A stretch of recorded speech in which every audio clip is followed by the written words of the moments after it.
मेरी बात याद रखें, इंसानों के हर तबका में तकसीम है अच्छे और बुरे की। वकीलों में भी दोनों, मौलवियों में भी दोनों, डॉक्टरों में भी दोनों। कई डॉक्टर हैं जो अपने फरीजा को अच्छी तरह समझते हैं और कुछ हैं जो मरीज़ की बात का परवाह भी नहीं करते। तो तकसीम है इंसानों की हर तरह। डॉक्टरों में भी दो तरह के, वकील भी दो तरह के, और आर्किटेक्ट भी दो तरह के, पुलिस अफसर भी दो तरह के। इंसानों की तकसीम अच्छे और बुरे में आई है ना भाई, बात समझ आ गई? अच्छे बुरे की।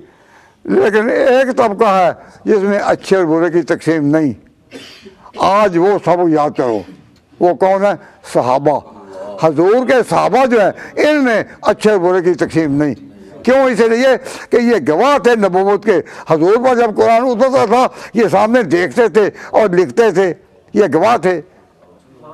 अगर इनमें भी बुरे हों तो पैगंबर की सारी शरीयत जो है वो मुश्तबा हो जाएगी कि और सारा दीन जो पैगंबर, ये सारे के गलत तो नहीं समझे बात? अब सहाबा में क्यों कहते हैं लोग दाना कि किसी मुकदमे के गवाहों में एक गवाह भी झूठा साबित हो जाए तो सारा मुकदमा फेल हो जाता है या नहीं? तो एक साहबी भी अगर बुरा हो तो नबूवत की सारी तालीमात बिल्कुल बेकार हो जाती हैं। तो अल्लाह ताला ने एक तबका पैदा किया जिनमें अच्छे और बुरे की तकसीम नहीं। इसी चीज़ के लिए अगर आप सारे मुसलमान, सारे भाई हमारे सही अक़ीदा जो हैं वो ये कहें कि हम ये मसला आइंदा अपनी मदरसों में, अपने घरों में, अपनी बेटियों में, अपने बेटों में, अपने हमसायों में, अपने दोस्तों में हाजिर करेंगे कि इंसानों की तकसीम हर दायरा अमल में है, हर तबके में इंसानों की तकसीम। अगर ये तकसीम नहीं तो सहाबा में नहीं, वो सारी थी, उनमें एक भी बुरा नहीं। अगर एक भी बुरा हो सारी नबूवत गई। अब मैंने किसी को गाली तो नहीं ना दी, लेकिन इल्मी मेयार मैंने आपके सामने रखा। क्यों? रमज़ान आ रहा है और वो कुरान का महीना है, तो मैं आपको कुछ कुरान के उसूल बताना चाहता हूँ कि कुरान से मोहब्बत और प्यार कुछ करके तो दिखाएं।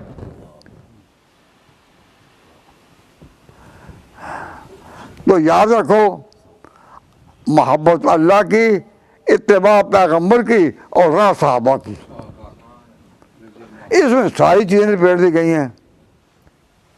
लेकिन आप मेरी बात को कहेंगे ठीक है, लेकिन इस बात को फैलाने के लिए मैं देखूं, मैं कहूँ भाई कोई हाथ खड़ा करो, कोई कहो तकसीम करो।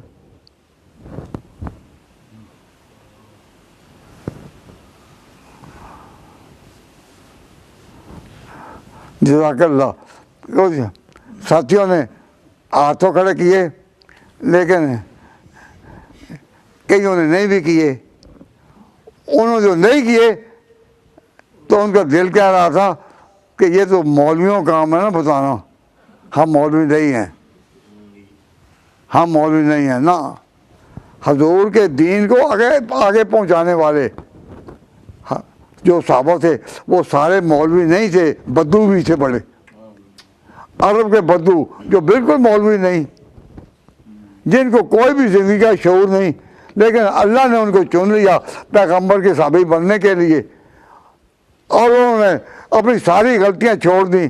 फिर अल्लाह ताला ने उन उम्मियों से वो काम लिया कि दुनिया के बादशाह आजिज़ आ गए। किसरा भी ना रहा, कैसर भी ना रहा, बड़े बड़े बादशाह भी ना रहे, कि उन्होंने अनपढ़ों ने, बदुओं ने। तो अल्लाह तबारक व तआला जल्ल शानहू ने जब इतने उसकी अपनी जो शान है उसके मुताबिक, तो मसला ये कि सहाबा वो तबका है कि जो सारे का सारा नेक माना जाए। इसको जो अरबी उलमा है वो बात को सुने, और सहाबा तो कुल्लुहुम अदूल, सहाबा सारे के सारे आदिल हैं, सारे के सारे कुल्लुहुम, कुल गवाना। मैं नाम नहीं लेता, कई मौलवी ऐसे मिलेंगे कह जी भाई सारे ही ठीक हो, ये तो ठीक है, पर कोई ऐसा भी तो निकल ही आता है ना कि दाल लेकर आओ, दाल लेकर आओ, धोई हुई दाल, लेकिन कोई ना कोई काला कि दाल में कुछ काला है, निकल आता है या नहीं भाई? एक भी काला निकल आया दाल में तो गवारा हो सकता है, साहबा में एक भी निकले नबूवत सारी गई।